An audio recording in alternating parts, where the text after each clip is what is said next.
estamos aqui num dia importante para o Comitê de Economia. A gente, em geral, não é um recordista de público do IBRAC. Aí, hoje, a gente está fazendo um truque sensacional, que é, além de fazer essa sessão em cumplicidade com o campeão de audiência, que é o Comitê de Concorrência, a gente também está contando aqui com uma participação muito especial da Sofia, responsável agora pela CGA2, que vai estar conosco aqui, um bate-papo que a gente espera que seja muito bacana. O pretexto desse bate-papo é que ela vai anunciar daqui a pouco de viva voz, mas é que o CAD está criando aí um grupo de trabalho para poder concluir, ao final, com um guia de análise vertical. E esse é exatamente um tema que o Comitê de Economia já vinha trabalhando desde a gestão passada, e que agora continua, e o objetivo é idêntico. Que a gente consiga, ao final, contribuir para a elaboração de um guia, esse tema, de um guia vertical. Esse tema está na ordem do dia, em várias outras jurisdições, mesmo jurisdições que já dispõem de guia vertical, estão tendo seus guias reformulados. A discussão vertical é uma das discussões quentes aí da agenda do antitrust em praticamente o mundo todo, deve ter sido discutida na ASN, porque com a discussão mais geral, que vem ali hoje puxada mais pelos Estados Unidos, em que se busca desafiar os parâmetros estabelecidos ao longo dos últimos anos na análise antitrust mais convencional, junto com a discussão de revisão dos marcos de análise horizontal, vem também a revisão dos marcos de análise de condutas unilaterais e dos marcos de análise do que tem na confluência com as condutas que são os atos verticais.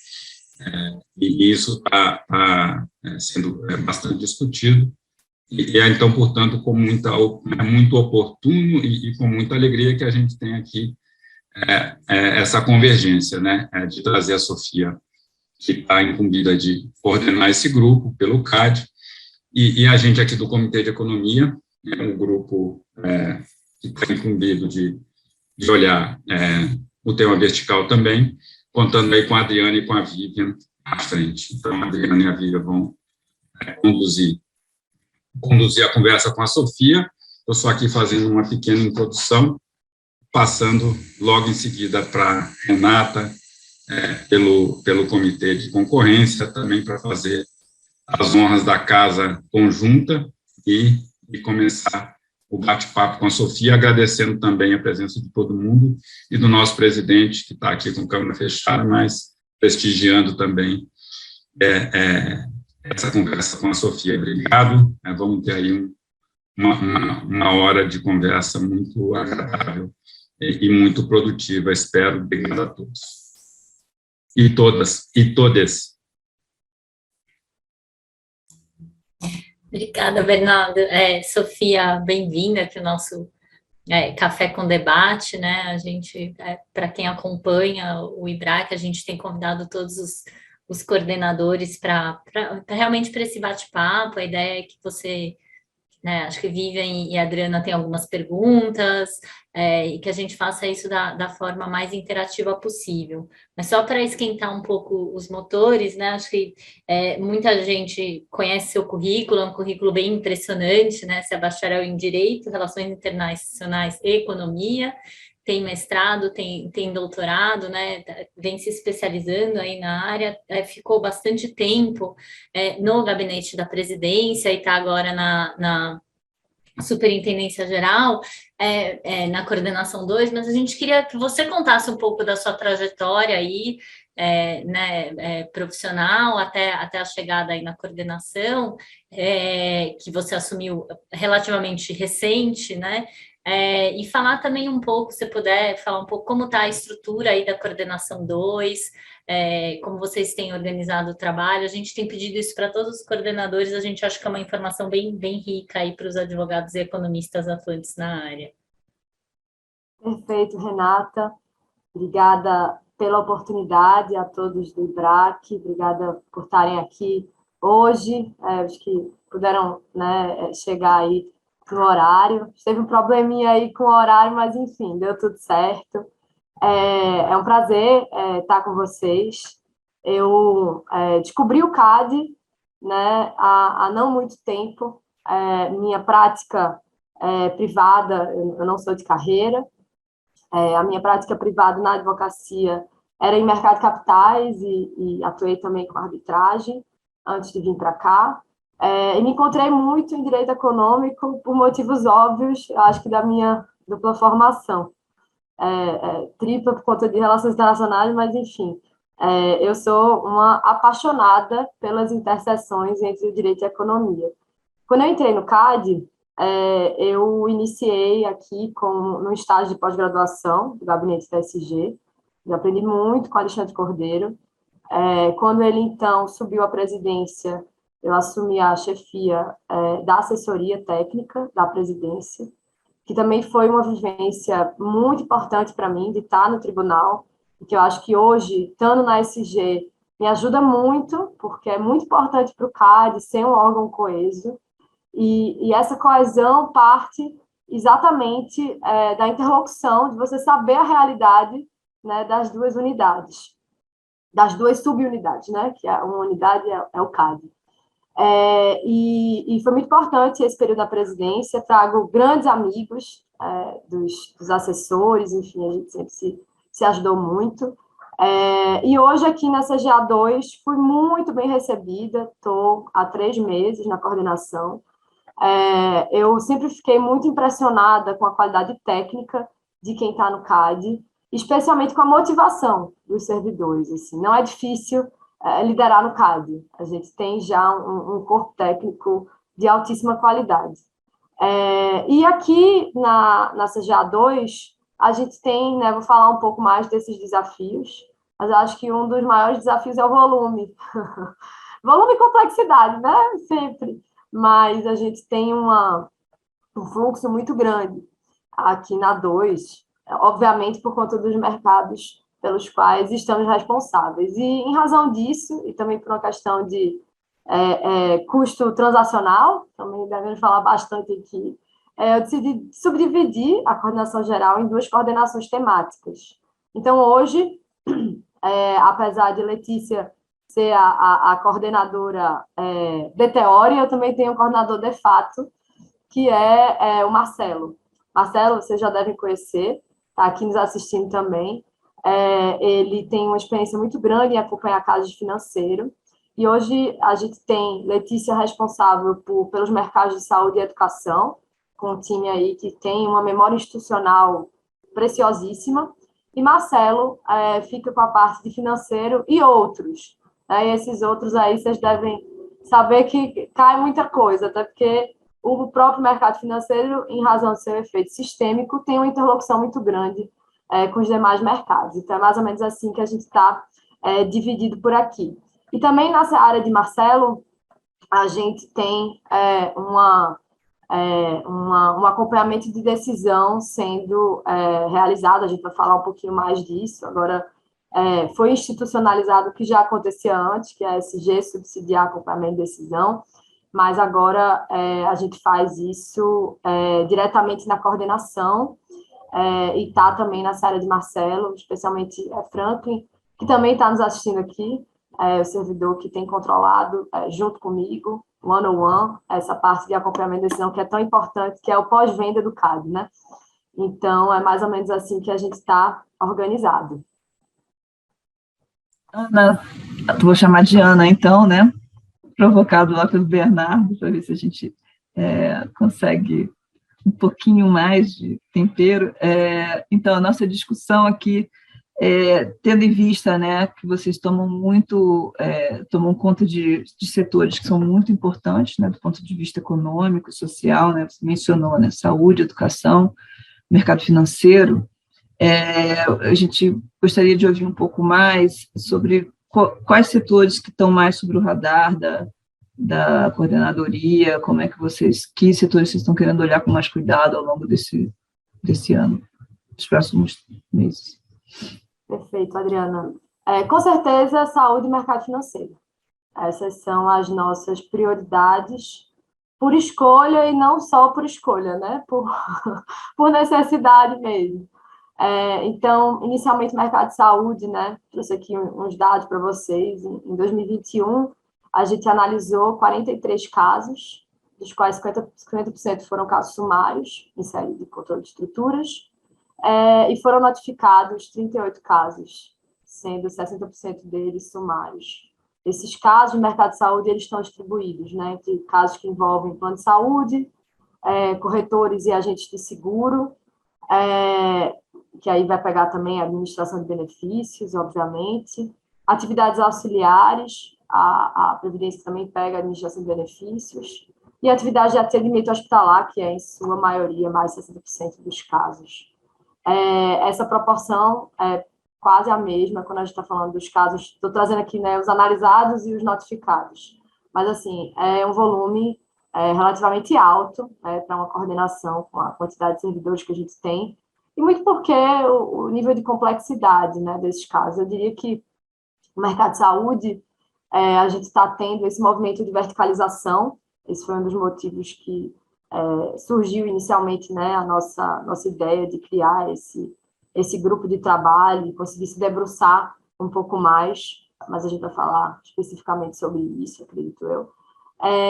E esse movimento de verticalização, ele, na verdade, é um resultado lógico, né, da modificação dos modelos de negócio, de interação entre operadores de plano de saúde e redes hospitalares. Então, a gente teve aí uma evolução entre, né, o fee for service, depois o capitation e depois o bundled services, que é um formato que mais se aproxima do modelo atual, que está, acredito eu, migrando para essa questão da verticalização, não em todo, né?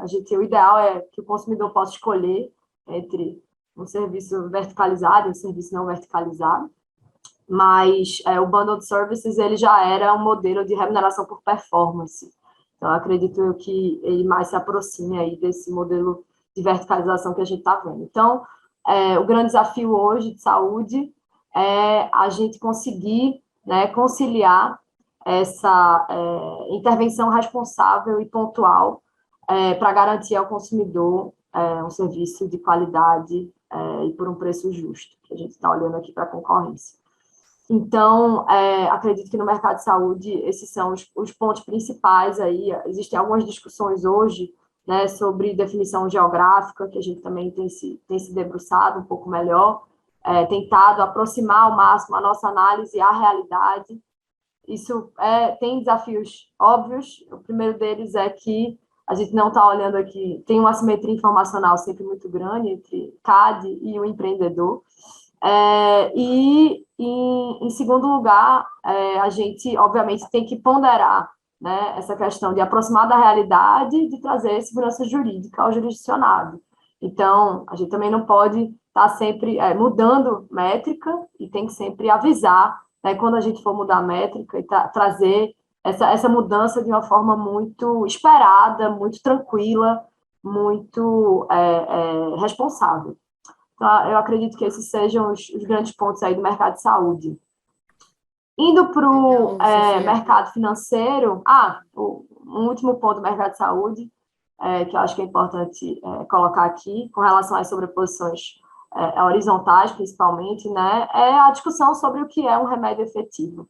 A gente teve essa discussão bastante no caso da pedida Plamed, né, em razão das dificuldades da migração mesmo dos beneficiários, né? Então, a gente aplica um remédio, esse remédio, obviamente, não depende só dos requerentes e do CAD, ele vai depender também da migração desses consumidores de uma carteira a outra. Então, a gente tem se debruçado bastante em aplicar remédios que sejam efetivos e que enderecem ali o problema que a gente está olhando. Então, tornar essa análise de estruturas, que acredito eu, o principal foco hoje do mercado de saúde. A gente tem condutas, obviamente, relacionadas ao mercado de saúde, boa parte de indução de condutas uniforme, unimilitância, mas o grosso mesmo é o controle de estruturas. E hoje a gente está se debruçando realmente sobre o que é um remédio efetivo nesse mercado.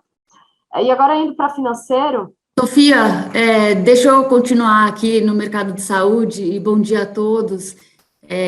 Primeiramente, acho que me impressionou muito a sua carreira meteórica dentro do SBDC, né? Acho que de estagiária em pós-graduação em 2020 para uma coordenação tão relevante, né? Que você toma aí o espaço que foi tomado por uma pessoa que desempenhou um trabalho invejável, que foi o Mário Sérgio. E, enfim, acho que essa sua carreira dentro do sistema mostra muito da sua competência. Então, de fato, estamos muito contentes aqui com a sua chegada há 3 meses nessa coordenação. Queria insistir um pouco no mercado de saúde, porque você colocou muito bem, né? É um mercado altamente regulado do ponto de vista setorial, é um mercado que vem sofrendo ondas gigantes, né?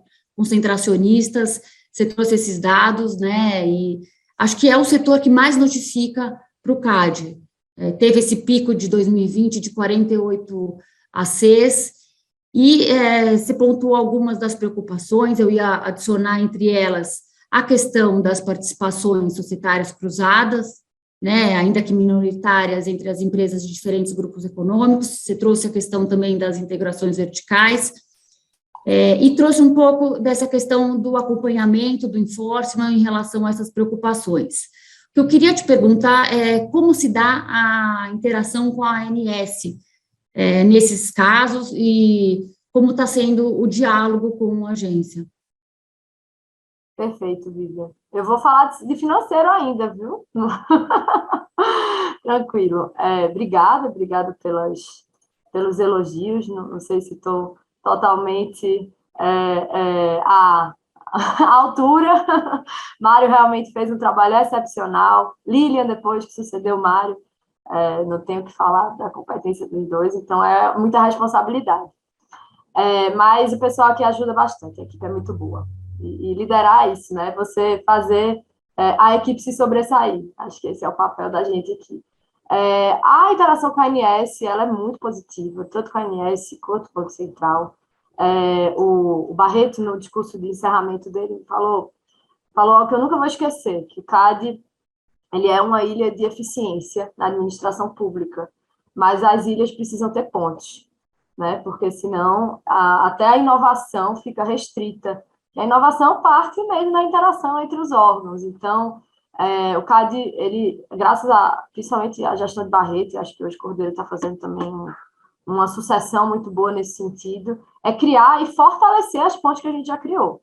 Então, né, enquanto que a presidência vai criando e vai tratorando isso, e a superintendência também, aqui nas coordenações o nosso trabalho é manter, né, esse dia a dia de interação com as agências. Eu acho que a comunicação, tanto com a ANS quanto com o Banco Central, é muito positiva.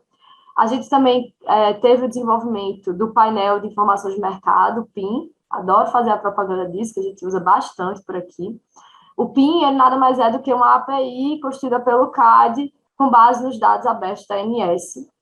Os dados da ANS são muito robustos, mas para aprimorar a experiência do usuário, né, a nossa GTI criou essa ferramenta que é maravilhosa, já traz aí share, já traz negócio super mastigado para a gente, e agiliza muito as análises, né, e vai agilizar cada vez mais, porque a ideia é que a gente possa, assim, obviamente, atos de concentração menos complexos, enfim, a gente possa se valer menos do instrumento do ofício, que a gente sabe das dificuldades, né, e do tempo, da celeridade que a gente perde com isso. Então, se a gente puder cada vez mais se basear nesses dados e utilizá-los de uma forma consciente, realizar proxies com os números que já existem, é o ideal. Então, acho que esse foi um dos grandes avanços aí da nossa interação com a ANS, palmas à CGTI pelo desenvolvimento dessa plataforma. E aí, só voltando aqui, sem prejuízo da gente depois continuar, as minhas preocupações de financeiro, tá? Meu background é mesmo em financeiro, a minha dissertação, né, quando eu comecei a olhar para a concorrencial, foi em razão da minha dissertação, que olhava inicialmente para efeitos sistêmicos das inovações financeiras, e acabei descobrindo que o problema era muito mais concorrencial do que prudencial. E acredito que qual que é o grande desafio nosso aqui com os mercados financeiros? A gente tem menos volume, né, especialmente com relação a atos de concentração aqui, frente à saúde, mas a gente tem uma maior complexidade, eu diria, principalmente em razão desse efeito sistêmico que o mercado financeiro tem em interlocução com outros mercados. Né? Então, em controle de condutas, a gente tem condutas, né, das mais diversas, então eu diria que abre um espectro grande aí de unilaterais. Vocês devem ter já sabido que a gente tem uma nova, fazendo um merchan aqui, a nova coordenação A11, que vai tratar de casos unilaterais, e essa migração vai ser aos poucos, a gente ainda fica com muitas condutas financeiras aqui na 2. E a gente também tem, né, um pouco de controle de estruturas em rito ordinário, aqui tá na 2 também, de financeiro. Acredito que esse pouco, né, que muita coisa passa por sumário, seja também por conta da definição desses mercados, né, que normalmente é uma definição nacional, a gente ainda não tem tanta segmentação, ainda estamos evoluindo nesse sentido. Eu acho que novas fronteiras para ampliação da concorrência no mercado financeiro, por sua vez, saindo um pouco mais de saúde, sem prejuízo, viu, Vivian? Se você quiser voltar, a gente volta, não tem problema não. O Open Finance, né, que o Open Finance, a ideia é que ele permita o compartilhamento padronizado de dados e serviços entre as instituições financeiras e de pagamento.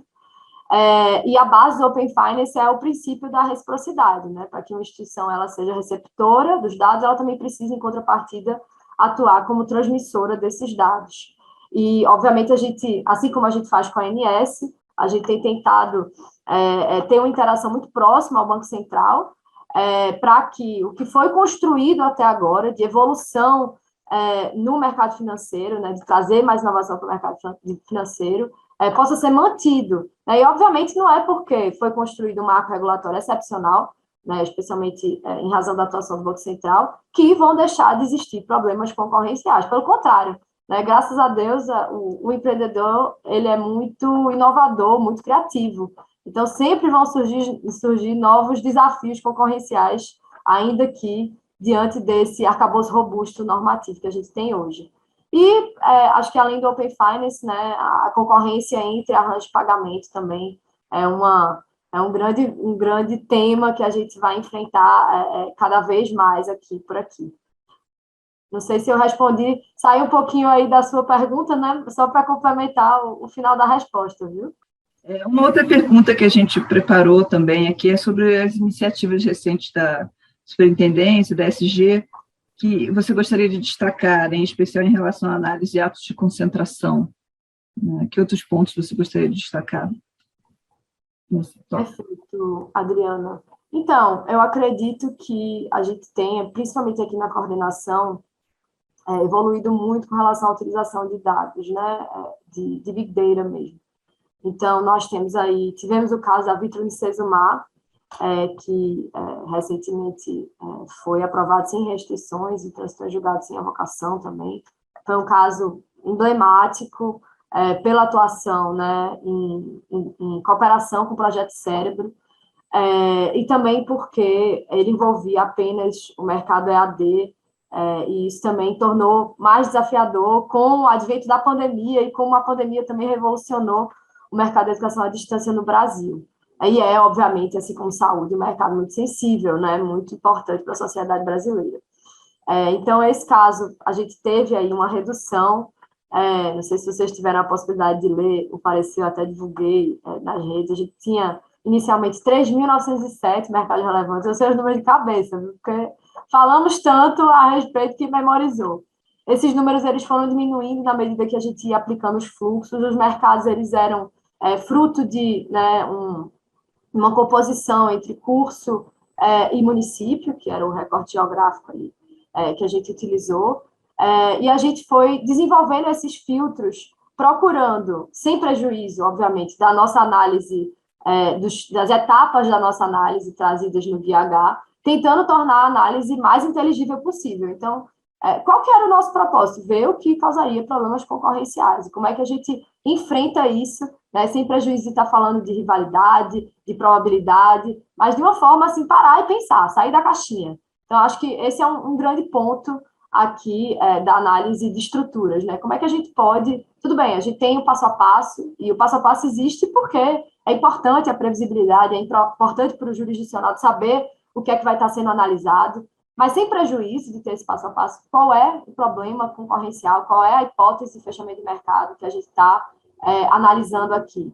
E ter isso muito claro desde o início da instrução é muito importante para a celeridade da análise, né? A gente tem batido muito nesse ponto.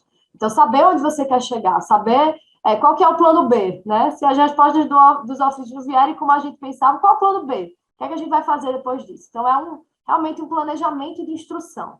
Então, eu diria que, para além do uso de dados, né, de Big Data, que foi muito claro nesse caso do Vítor Micesumar, a gente teve também um trabalho sensacional feito em Big Carrefour, que agora também foi aprovado após a revisão do tribunal, e também a Apivida Intermédica, acho que foi um trabalho também muito robusto, com dados, e até enaltecer aqui o trabalho dos requerentes, tanto de Carrefour quanto AP, quanto Vítor Micesumar. É muito importante a gente ter essa interação com o mercado, de transparência, principalmente na análise de estrutura, né? Ser transparente com relação para onde a gente está olhando, e vocês serem muito transparentes quando vocês trazem dados para a gente, deixar claro qual que é a metodologia, deixar claro se baseou no precedente, lembrando, né, da inexistência de uma jurisprudência. A gente fala aqui de precedente exatamente porque é uma análise caso a caso, né, exatamente porque a gente se debruça ali em muitas peculiaridades do caso concreto.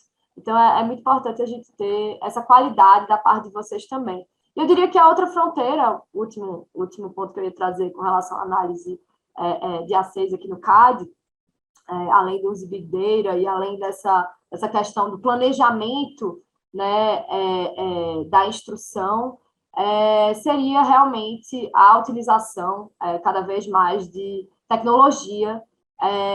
A gente está desenvolvendo aqui alguns projetos, né, de formulário digital, enfim, para agilizar a análise também, e vocês trazerem sempre informações em formato Excel já ajuda bastante o nosso trabalho por aqui. Então, acho que esses são os 3 grandes pontos aí que a gente vai ver se desenvolver ao longo desse ano. Sofia, obrigada. Acho que na linha do que você está trazendo em termos de fronteiras de análise, uso de inteligência artificial, queria trazer para as nossas próximas perguntas um contexto desse movimento assim revolucionário que o mundo antitruste está vivenciando. Acho que o Bernardo pontuou um pouco isso, né? Acho que o tradicional paradigma analítico aplicado às operações tal como nós conhecemos tem sido muito questionado. Isso ficou muito claro e foi muito vocalizado no ABA Antitrust Spring Meeting agora em março, né? Na Europa, a mesma coisa, mercados digitais de tecnologia, assim, no centro das atenções, autoridades passam a explorar um pouco o que você falou também, novas teorias de dano. Estados Unidos, a administração Biden já sinalizou de que as autoridades de defesa da concorrência foram permissivas demais, lenientes demais, e aprovaram muitas operações que não deveriam ter sido aprovadas. A gente vê assim, projetos duríssimos no Congresso norte-americano, prevendo regras mais rígidas, setorizadas, né, um target principalmente em tecnologia, em life science, e até propondo algumas vedações de cara de algumas operações que atingem aí determinadas características. E acho que o Bernardo trouxe também um tema que nos toca aqui em relação ao nosso grupo de trabalho de fusões verticais, foi o fato do FTC ter revogado unilateralmente o Vertical Merger Guidelines deles, né? Acho que surpreendeu a todos o press release do FTC, justificando o motivo dessa revogação, anunciando que aqueles guias, na verdade, eles estavam calcados em teorias econômicas defeituosas que não tinham amparo nem na lei, nem na realidade econômica dos mercados. Quis fazer esse contexto porque fusões verticais está na ordem do dia, o tema está sendo repensado, novas fronteiras, as autoridades estão explorando novas teorias de danos, e eu queria perguntar para você, onde está o CAD e para onde o CAD caminha nesse tema de fusões verticais? Rapaz, se eu perguntinha mais fácil, não? Não, se é fácil, não vem para o CAD, viu? Isso é uma regra, primeira regra. Se a resposta é simples, está errada. Acredito que, vamos lá, saiu ontem, né, notícia fresquinha aí, a portaria de instituição do grupo de trabalho, tá, de integrações verticais. Nosso propósito aqui é discutir, né, tanto em sede de controle de estruturas, quanto em sede de controle de condutas, mas o objetivo do GT, e Barreto foi muito claro nisso, a gente tem uma entrega, né? A gente tem vários temas que a gente quer estudar aqui no dia a dia, acho que isso aqui não falta, e o pessoal, a grande maioria aqui é mestrando, é doutorando, então não falta pano para manga, mas a ideia do GT é a gente ter aí uma entrega de um possível guia de verticais aqui no CAD, né, sem prejuízo da existência do nosso querido Guia H, que trata de forma muito en passant, né, sobre o tema, mas a gente realmente carece aí de um instrumento mais específico sobre integrações verticais em sede de controle de estruturas. E a ideia é que a gente possa desenvolver aí até o final desse ano, provavelmente, um primeiro draft. Acho que o Brasil acaba indo nessa linha, né, de preocupações mundiais sobre esses efeitos. Também me impressionou muito a revogação da FTC, mas a gente teve também recentemente o Guia de Vertical da União Europeia, né, que traz aí questões bem interessantes, inclusive a ideia de o que é que não vai ser preocupação da autoridade. Então, deixa bem claro aí quais são, né, os exemplos de ACs verticais, digamos assim, benéficos, criando... Quem diria que a Europa ia ser fator moderador aí, né? Quem diria, né, Bernardo? A gente sempre se surpreendendo. Acho que a gente tá... A convergência é sempre para o que é razoável, acredito eu. Então, a gente, a confecção desse novo guia vai olhar, obviamente, para o que está acontecendo nas diferentes jurisdições, especialmente o que foi feito aí no âmbito da União Europeia, mas principalmente para, né, sem querer importar um instituto e não adequar ele, né, à realidade brasileira. Então, olhando para o que a gente tem enfrentado aqui, de novo, apesar de ser um guia, né, voltado para a C, a gente precisa também não ignorar a questão das restrições verticais em sede de conduta, até porque, né, especialmente em sede de cumprimento de AC, a gente tem essa dualidade, né, até onde a gente deveria restringir uma integração vertical possivelmente benéfica em sede de controle de estruturas, pensando aí numa conduta futura que já é prevista em lei, né? E até quando a gente for, né, ter essa preocupação de aplicar remédios comportamentais, sempre prezando já está previsto em lei, a gente não precisa repetir o que está na lei.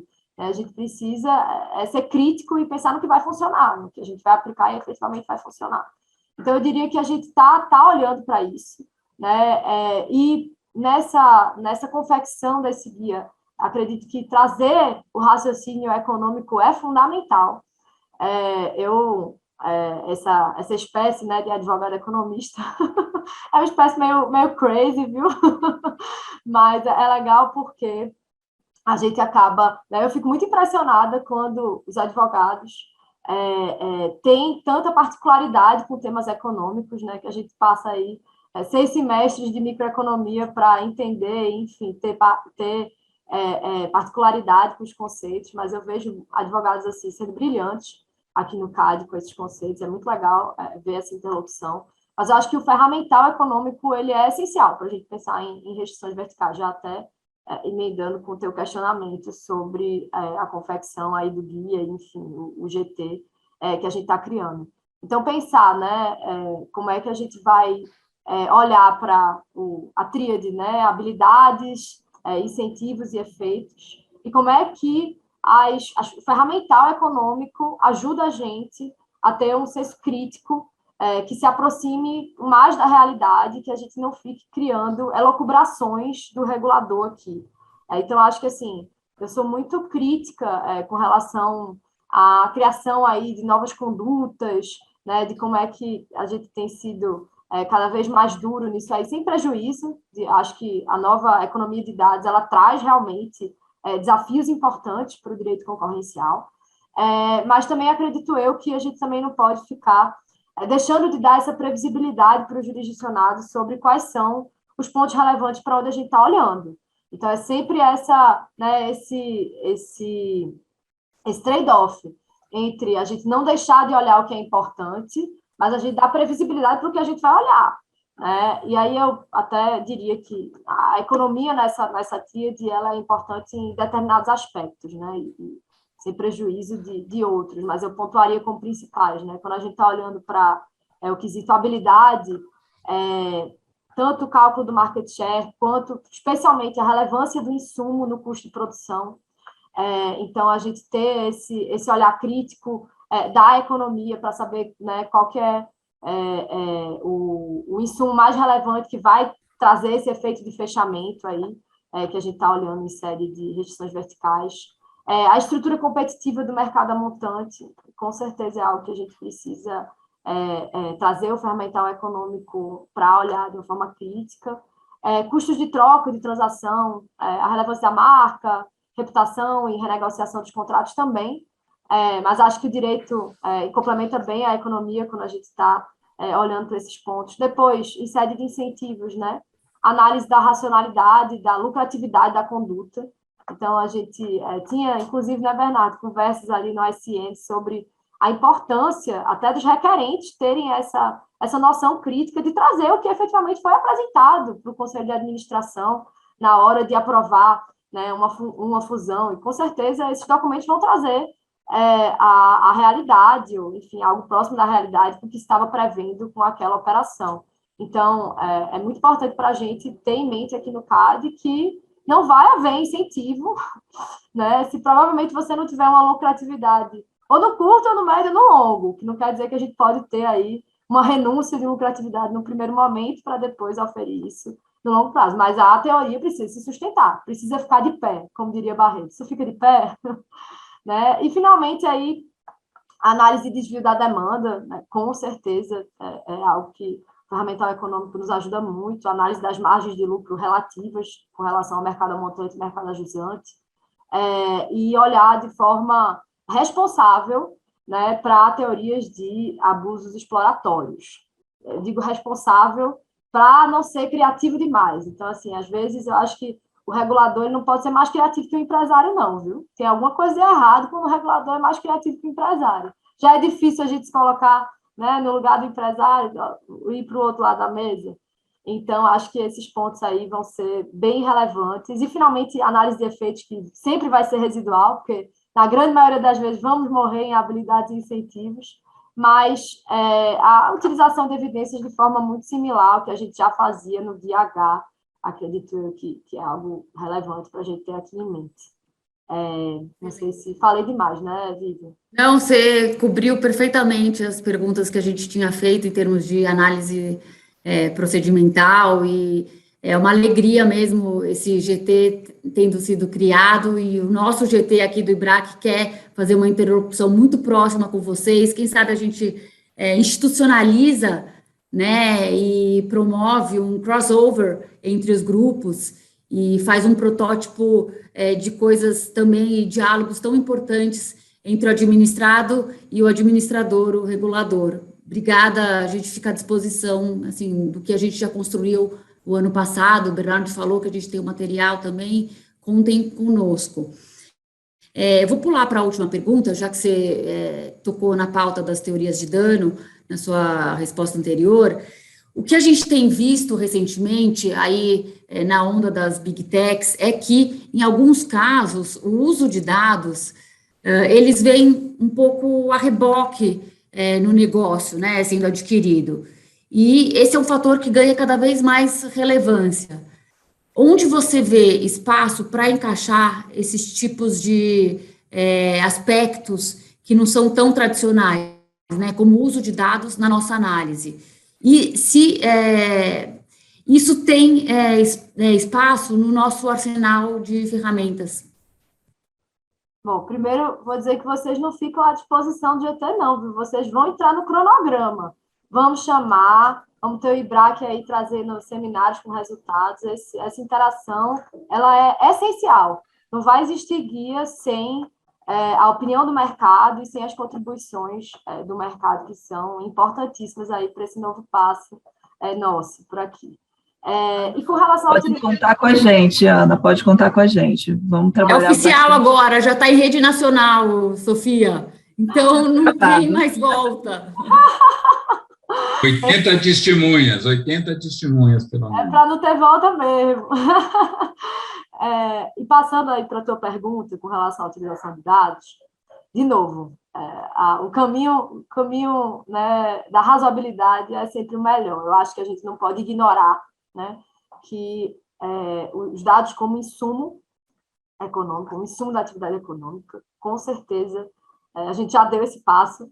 Não precisa mais conscientizar com relação a isso. A gente já passou da fase de conscientização, viu?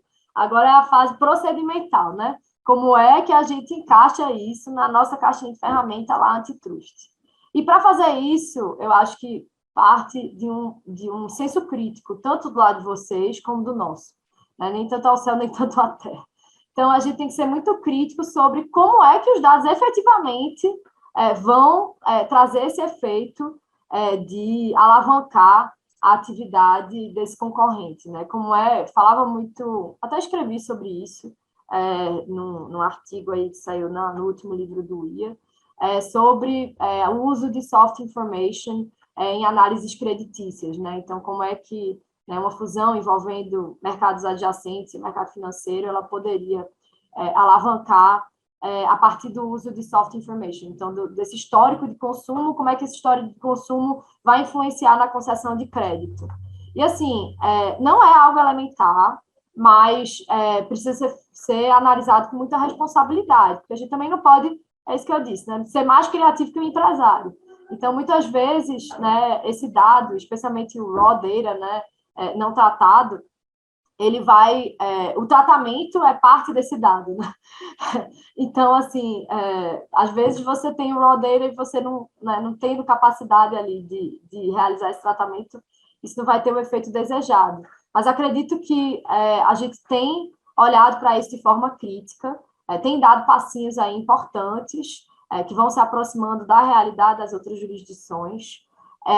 E eu diria também que a questão da portabilidade é um tema assim, que eu acho que é a maior interseção entre o direito concorrencial e essa área de proteção de dados, né? Então, a gente tem que garantir, sempre olhando para o consumidor, que esses dados eles vão ser utilizados pelo bem da concorrência, né? Então, tudo bem que, às vezes, existe um tema da onerosidade excessiva, né? Para o concorrente, especialmente pequeno e médio, disponibilizar essa informação e ainda no formato que o concorrente possa utilizar através de desenvolver aí um API que possa puxar esses dados de forma efetiva, também é um ônus muito grande. Então, a gente tem que sempre olhar aí para uma solução ponderada, não ignorar, acho que os dados eles não podem ser ignorados mais como um insumo de produção, eles são efetivamente um insumo de produção. Agora, daí o reconhecimento deles como insumo de produção e de que forma os dados alavancam a posição desse player, especialmente a gente pensando aí em operações verticais, tanto em sede de controle de estruturas quanto em condutas que causem esse tipo de fechamento. Como é que a gente vai fazer as teorias pararem em pé? Acho que esse é o grande desafio, tanto nosso, do ponto de vista do regulador, quanto de concorrentes que venham aqui reclamar para o CAD com relação a isso. Então, acho que esse é o nosso próximo desafio aí, pós-reconhecimento. Já passamos da fase de reconhecimento. Agora, é como instrumentalizar isso. Então, devolvo aí, Vivian, a pergunta, né? Acho que a gente está caminhando para chegar em algumas conclusões, dizer que a gente já tem uma resposta seria leviano, até porque acho que o mundo inteiro está procurando uma resposta nesse sentido, mas acho que a gente já tem caminhado de uma forma consciente, né, sem gerar insegurança para o regulado nesse sentido. Excelente, acho que é tudo o que a gente quer ouvir, né? Razoabilidade, previsibilidade e adaptação à realidade dos novos mercados. A gente tem visto mesmo que, em alguns casos, isso tem sido aplicado, né? A gente traz aí Magalu, Hub ProPage, que isso foi considerado, né? E trouxe essa tranquilidade. Então, eu vou fazer a última provocação. Se você acha que é possível trazer algum tipo de elemento de modernização para as análises tradicionais, tal como a gente conhece, mas que sejam compatíveis com a dinâmica econômica atual. De modernização, em que sentido? Da utilização de dados? Deixa eu apimentar um pouquinho aqui, então. Deixa eu secundar a Vivian. A análise, pensando bem a análise vertical, né, sobretudo, que é um pouco o nosso mote aqui, a encruzilhada aí das fusões com as condutas. A gente, primeiro, você já falou um pouco disso, né, mas, de fato, tem um desafio importante, que quando você olha para a teoria do dano, em geral, você está olhando para uma solução que tende a ser mais comportamental do que estrutural. Essa é uma discussão... Tem duas discussões aí nisso, né? E aí é mais para coisa de remédios, mas eu acho que entra no foco da análise, que é uma certa revitalização ou reconsideração de remédios comportamentais como aplicáveis. Eles sempre foram tradicionalmente aplicados em análises verticais, mas sempre com um certo ceticismo, né? Quando a análise é horizontal, né, o coro é unânime, né, com muito ceticismo os remédios comportamentais. Mas quando é vertical, esse ceticismo fica um pouco mais matizado. Então, no fundo, ou o comportamental é um ingrediente relevante, seja para vertical, seja para horizontal. Então, essa é uma encruzilhada interessante. E a outra está vindo do outro lado, né, porque agora a discussão pautada até pelo próprio John Coker, que é o economista-chefe lá do FTC agora, junto com outros, que trazer ingredientes estruturais para condutas, né, para as atuações em condutas. Então, essa fronteira está ficando muito mais borrada, né, e, no fundo, o instrumental tende a ficar um pouco mais, digamos, coerente entre si, né. Então, tem esse aspecto, e o segundo também, apimentando para um outro lado, que tudo isso combinado com um maior incentivo, para além do que você está chamando de criatividade excessiva, mas, claramente, é um maior incentivo, dadas as características dos mercados e a forma que a concorrência está se dando em vários deles, concretamente, para aspectos dinâmicos. Portanto, as análises, as ferramentas econômicas mais tradicionais ali de avaliação de pressão de preços no curto prazo começam a ser, não deixam de ser relevantes, mas começam a ser, talvez, insuficientes, né? E as outras ferramentas precisam ser construídas de forma um pouco mais livre, ou, se quiser, mais criativa, embora calcada em informações concretas, né? Se a gente pode dizer assim. Eu acho que esse é a encruzilhada interessante do vertical, né? Juntar o estrutural com o comportamental, do ponto de vista de avaliação de remédio e das consequências do ato de concentração, e a visão mais prospectiva, né? Mais dinâmica, porque, em geral, no curto prazo, que é o caso geral das condutas, não é o grande problema. O problema é muito mais prospectivo e, portanto, o terreno para a inovação, digamos, analítica está muito mais aberto. E se a gente pega o instrumental econômico de análise de condutas, ele é muito mais, digamos, diversificado, abrangente e mais sujeito, por que não, a interpretações e a discussões do que nas fusões horizontais mais convencionais. Então, acho que esse é um pano de fundo importante aqui para a gente. Perfeito, Bernardo.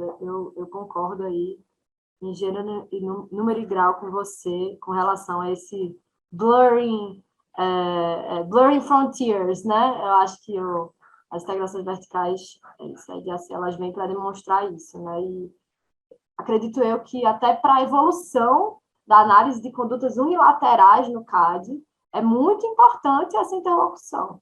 Porque, assim, qual que é o grande desafio da unilateral, né? Você está olhando para algo que já aconteceu e que provavelmente ainda está acontecendo, ou para algo que aconteceu e parou no tempo. E é importante também fazer essa distinção, né, entre o que é que qual que vai ser o parâmetro aí, até de análise de efeitos para esses dois casos. A gente tem se debruçado um pouco nessa diferenciação aqui. Mas, para fazer isso, o ferramental econômico é bem importante. Como vocês sabem, é o padrão aqui da jurisprudência de unilateral com relação a essa análise de efeitos. Ele não é muito robusto pela quantidade de casos pequena que se chegou até ali. Muitos casos morreram em sede de acordo, enfim, essa história a gente já está cansada de saber, né? Mas acredito eu que essas fronteiras, né, menos aí claras, vão auxiliar nisso, vão trazer o que é bom de cada uma das análises, né? E acredito eu que também esse senso mais crítico com relação aos remédios comportamentais, ele bebe muito do direito, né? Então, um ACC, ele nada mais é do que um contrato, e ao firmar um contrato, você tem que pensar na execução desse contrato, né? O que você está colocando ali, de novo, para em pé, dá para monitorar? Faz sentido? Né? Faz sentido com relação à preocupação que você tinha no primeiro momento? Então, acredito eu que essa análise aí, na hora de firmar o ACC, ela é muito importante. E até, né, trazer aqui um ponto que eu acho relevante, que se mistura um pouco. Vocês estão vendo que a caixinha de ferramentas do José está toda misturada agora, não é mais compartimentada, não. E que bom, né? Porque isso exige da gente um nível mais alto, exige da gente saber, quem não sabia de AC agora tem que saber, quem não sabia de conduta agora tem que saber. E isso, acredito eu, que é uma regra para todas as áreas do conhecimento, né? E a questão do acompanhamento de decisão, ela tem uma interlocução muito forte aí com o que você está falando, tá, Bernardo? Então, não só na análise, mas também a gente trazer o acompanhamento de decisão, ele é o pós-venda do CAD, né? Então, a gente pensar, né, na hora que a gente está fazendo a análise, e como é que isso vai ser acompanhado posteriormente, e quais vão ser os desafios e a onerosidade para a autarquia também de acompanhar, é muito relevante, porque é sempre erro do tipo 1 e erro do tipo 2, né? Então, quando a gente está ali se preocupando em travar algum efeito anticoncorrencial ex ante em sede de controle de estruturas, será que travar isso agora? Sempre fica aquela angústia no coração, né? Vai diminuir a inovação no longo prazo? Será que faz sentido travar isso agora? Ou é melhor, deixa o mercado ir, e se a gente encontrar algum problema, a gente vai analisar depois em controle de condutas, né? Acho que, no fundo, a gente sempre tem uma posição razoável, mas acaba que, dependendo de que a gente está defendendo, a gente vai tomar um pouco mais de um lado ou um pouco mais de outro. Mas o que eu estava falando sobre acompanhamento de decisão também, que eu queria deixar essa mensagem aqui, a resolução 33, como todo mundo sabe, ela simplesmente normatizou o que já existia, né? Porque o que já existia era um fluxo entre Procuradoria e SG, que a SG subsidiava as decisões da Procuradoria, e tinha muito custo de transação nisso, porque quando você deixa em duas unidades distintas, né, você tem aquela questão da comunicação e tal. Então, o que a gente fez foi só diminuir o custo de transação, né, tornar mais eficiente esse fluxo aí de acompanhamento de decisão. E, em sede de acompanhamento de decisão, a gente tem alguns instrumentos que podem nos ajudar até a pensar em remédios. Um dos instrumentos que eu tenho colocado muito em discussão aqui é a questão da utilização da arbitragem, né?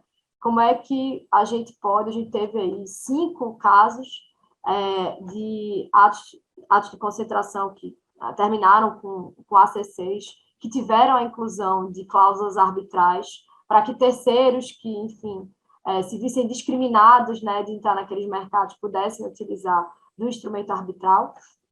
E eu acredito que isso ainda precisa ser muito aprimorado. As cláusulas, elas têm formatos muito diferentes nesses 5 casos e apresentam algumas deficiências diferentes também, mas é uma ideia que eu particularmente acho muito, muito relevante e acho que precisa ser aprofundada.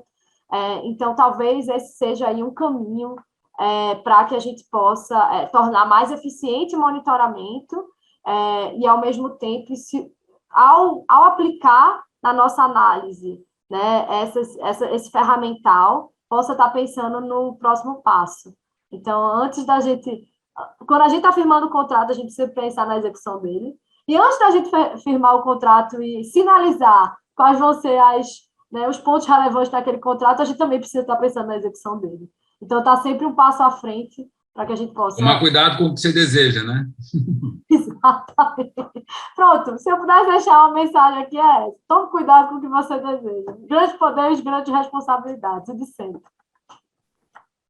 Bernardo, licença, antes de passar a palavra, que a gente já está quase encerrando, eu só queria fazer uma propaganda dos artigos da Sofia, que ela escreve muito, e tem artigo no IA, tem artigo no Jota, tem na Web Advocacy, e acho que vale a pena todos ler, porque a gente conhece mais um pouco dessa substância que está por trás da Sofia, essa multidisciplinaridade que ela traz. Obrigada, Vivi, pelo merchan aí. Quero críticas, viu, gente? Não quero elogio, não. Quero crítica para a gente melhorar aí. Mas eu, enfim, gosto só de trazer pimentinhas aí nas discussões. É assim que a gente cresce, né? E fazer um merchan também para o IBRA, que o Guilherme Ribas colocou aqui, do próximo Café com a Carol, para falar das condutas unilaterais aí da nova coordenação. Acho que vai ser... Fica aí o convite para todo mundo também. Vai ser muito importante para o CAD esse passo que a gente está dando. Eu estou aqui com o meu chapéu de vice-coordenadora do GT da Fusão Vertical, mas tenho o chapéu de podcast, né, e âncora da plenária comentada e do IBRACast. Faço aqui, então, a minha propaganda. Todos os ouvintes, obrigada pelos elogios também, pelas mensagens. E, enfim, vai vir muita coisa legal. Fiquem ligados. Bernardo, vou passar a palavra para você, mas queria agradecer aí a Sofia, a Vivian e a Adriana, que estão fazendo um trabalho aí também super interessante nesse GT de fusões verticais, que eu acho que ganhou um catalisador aqui, né? O trabalho foi super bem feito ano passado, e acho que agora só deu mais vontade de aprofundar aí. Conte conosco, Sofia, para todas as discussões aí no GT dentro do CAD. Com isso, eu agradeço e vou passar a palavra para o Bernardo. Gente, algum recado aqui para o grupo, aproveitar a plateia, Bruno? Não, acho que agradecer a Sofia aí e ressaltar aí as qualidades que a Vivian bem lembrou aí no final. A Sofia tem sido uma parceira do IBRAC aí, e acho que abrir esse canal para a gente aí, para trazer as prioridades ali de enforcement e outros aspectos aí que ela mencionou, é super importante. Então, obrigado aí, Sofia, e estamos sempre aí em parceria com vocês. Obrigada, pessoal. Foi um prazer. Últimas palavras aqui só, enfim, Adriana, felicidade isso aqui, porque a gente conversando lá no início, quando a gente estava programando esse grupo, né? O nosso entregável era exatamente isso que agora está entrando sendo dado consequência, né? Então está sendo de fato muito muito legal. A gente fez um trabalho aí que a Vivian participou bastante na gestão anterior, junto com a Fabi, com outras pessoas, Anonim, com muita gente. Que agora continua nesse terreno mais interativo, institucionalizado. Isso vai ser de fato muito bacana, sobretudo nesse terreno que todas essas discussões aí que a gente atravessou aqui. Eu de mérito, eu só queria aproveitar esse tema que a Sofia falou. Não precisa falar, a gente depois vai conversando sobre isso, Mas esse tema da arbitragem é muito bacana, eu também sou entusiasta da arbitragem. Agora, a arbitragem é custosa, né? A arbitragem é um instrumento que nem é tão rápido assim, às vezes, né? Muitas vezes ele demora bastante, e exige, às vezes, esforços de guerra, né? Então, inclusive de serviços de assessores jurídicos e econômicos, é um campo muito interessante, mas acho, só para pensar, teve uma vez uma conversa sobre um desses,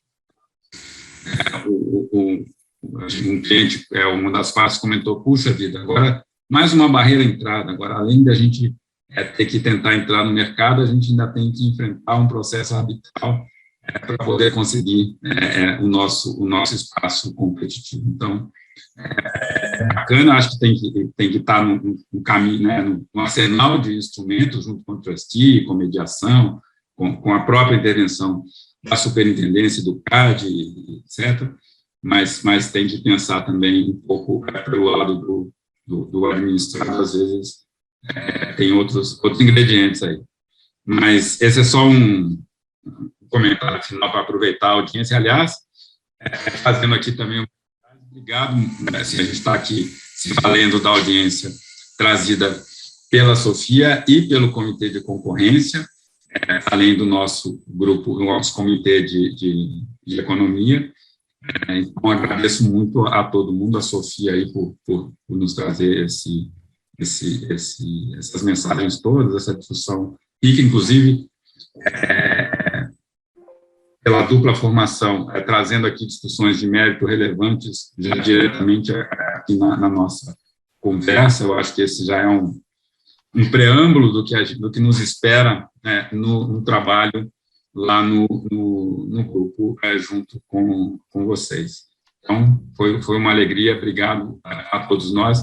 Convido os participantes, a gente se despede aqui da Sofia, para a gente continuar um pouquinho mais na reunião do nosso comitê, até para a gente pensar as subsequentes aqui na esteira do que a gente acabou de conversar, e da portaria aqui, que já saiu, né? A gente começa a se preparar já para atuar na sequência, respondendo aí ao desafio, ao convite da Sofia. Perfeito, gente. Foi um prazer, vou deixar vocês aqui. Mas, sem prejuízo do meu direito de resposta a Bernardo sobre o instrumento arbitral, proponho uma nova rodada para a gente discutir isso e ponderar aí os prós e contras, viu? Fica o convite, a sugestão, porque eu não vou aqui tomar o tempo do comitê de vocês, mas acho que é um assunto que tem pano para manga. Fiz um abuso de posição dominante aqui, né? Fazendo um comentário de mérito, mas tudo bem. Sem brincadeira, gente. Um abraço, um ótimo dia para vocês.